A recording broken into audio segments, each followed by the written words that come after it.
Hi, I'm Mary Edwards, and I'm standing at our newest, well, we have 3 vineyards we're planting this year, so it's kind of hard to say which one's newest, but this is our new property that we bought on the 27th of December in 2012.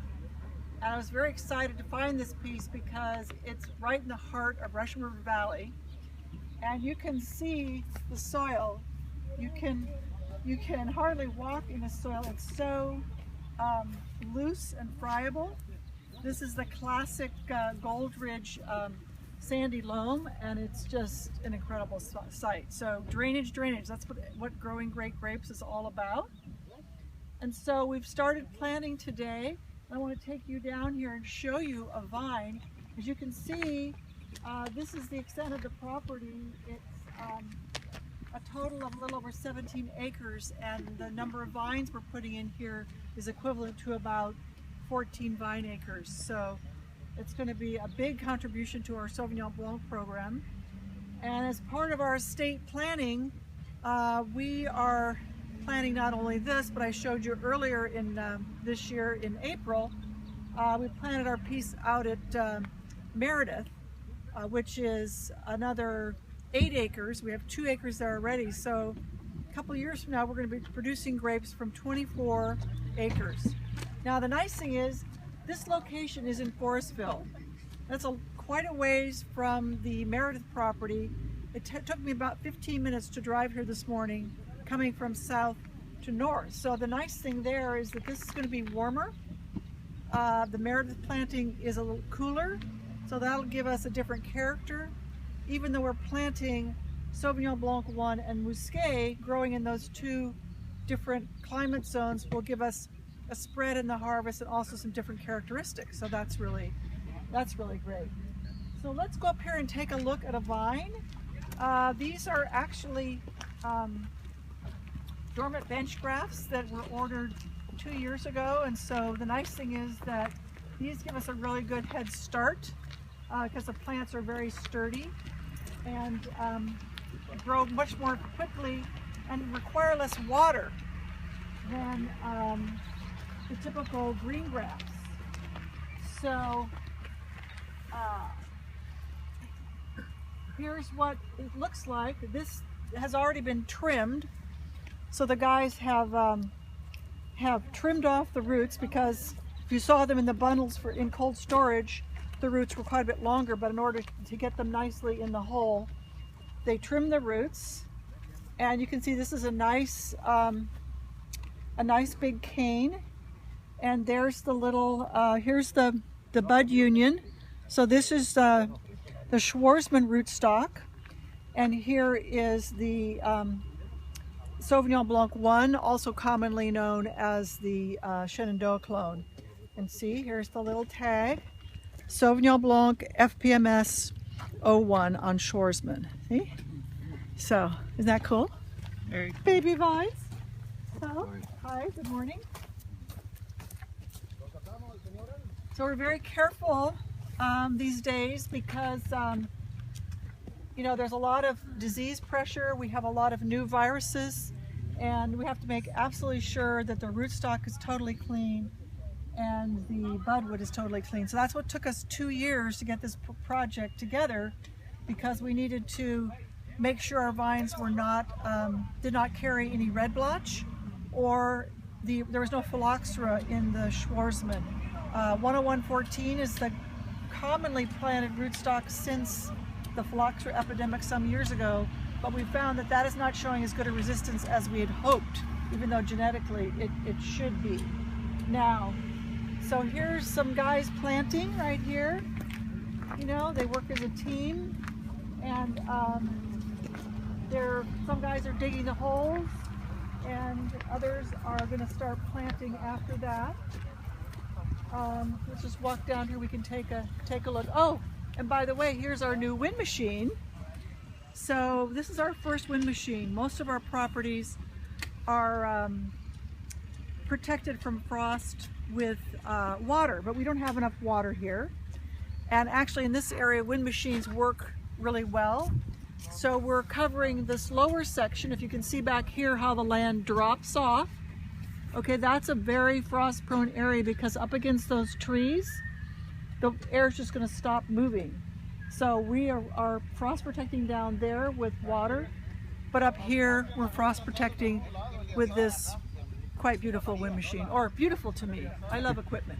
And actually, it's hard to see, but all the other properties around us have wind machines. Like right behind the new guest house we're building in the barn, you can actually see maybe over the top of the house the wind machine at the Aubert's Vineyard next door.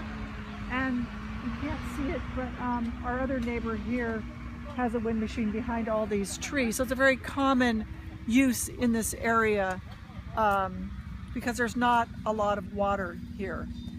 As I mentioned, obviously we're drip here, you know, so here's the vine that's been planted already, and they plant it very, very carefully. They want it right by the stake. They have it facing a certain way so that the bud is going to grow right up the stake.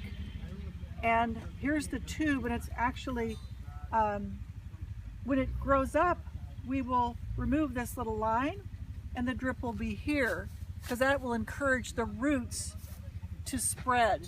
Right now though, we have to really take care of these babies.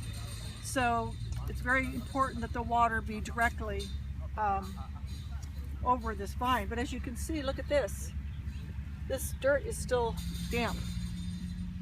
So we had rain, I'm trying to think, it was a couple of weeks ago, and we still have moisture in the soil. So this couldn't really be a more ideal day. It's kind of strange, but it's good because look at the sky. I mean, it's cool. Yesterday it didn't get over 61 degrees in Forestville, and we have the nice cover, cloud cover, and with the soil being moist, that's like an ideal condition. It's really hard if you have to plant vines in dry soil. And look at one of these grow tubes, because that's a really important part of what we do. You know, so we are in a drought. So it's really fortunate that we made the decision, not knowing about the drought coming, that we're planting these dormant vines, which take a lot less water than green vines.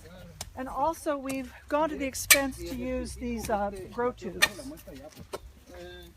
So what a lot of people do is use milk cartons as protection. They're kind of about this tall, but they don't really last very long, and they don't create the same kind of environment for the plant.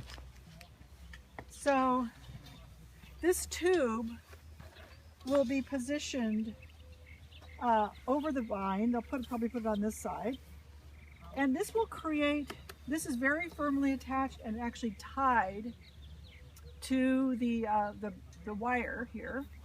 And what this does is then it creates protection against the rabbits, which are a problem, you know, and also it creates a whole, like a little greenhouse inside here. So the light can go through this tube, but just imagine that the water now is going to be going directly inside the tube, okay? And so it's going to create a little bit of a humid environment, and that's going to help the plant stay more moist, stay hydrated, and again, it won't need as much water. So these are not inexpensive, but they can be recycled, and so once we are done using these in a couple of years, then we will resell these to other people and they can use them. So that's what I've done before, is use these and then resold them to other growers. So they like getting the discount, and then we don't have zillions of tubes laying around. But they really are a great way to grow these young vines. So if you looked on our planting videos from starting a couple months ago, because we started planting our Meredith Estate Sauvignon Blanc, and also we did our Full Circle Pinot. You know, those, we probably should go out there and take a video, because those little vines are already peeking out of their tubes. You know, they're up here. So it's really satisfying to see them growing so quickly. And believe it or not, in 2 years, that will produce fruit that we'll bring into the winery. We will it will try to produce probably about, in 2 years, about 4 tons per acre. We'll cut it back to half of whatever it's trying to produce to make sure that we're nurturing, you know, the vines and not stressing them. But they will try and produce. Now, the other thing that's probably interesting is that it's not so common to see the vertical shoot positioning system in Sauvignon Blanc. So we have, actually we'll probably put up even another wire here. So when I first did this out at Meredith, other growers were asking me, how do you think that's going to work? Because, you know, everyone thinks Sauvignon Blanc is vigorous and it couldn't possibly grow this close together. But actually now many people are starting to use this system because it's very tidy. You know, a lot of people did the old cordons, or they did the, it's called an elkhorn, which is shaped like this. So there's actually, you know, 2 cordons going along, and then it kind of opens in the center. But those require a huge amount of infrastructure to hold them up. And then the vines get really big and they tend to shade themselves. And when they shade themselves, they shade the buds, and that cuts down actually the amount of fruit. So some people were really frustrated to put in this huge trellis system, spend all this money on all the infrastructure, and then find out that they're actually reducing their crop by shading. So this is actually working really nicely. We can put another wire up here so we can tightly control the foliage. And at some of our vineyards, that's really important because, you know, it's been windy here the last few years, and even this afternoon you will see a lot more wind, and the wires really help, you know, hold the foliage and protect the canes from breaking. So Sauvignon Blanc, as you know, isn't as sensitive to crop, so we are expecting that these clones will produce about, I would be happy with 6 tons per acre or 7 tons per acre.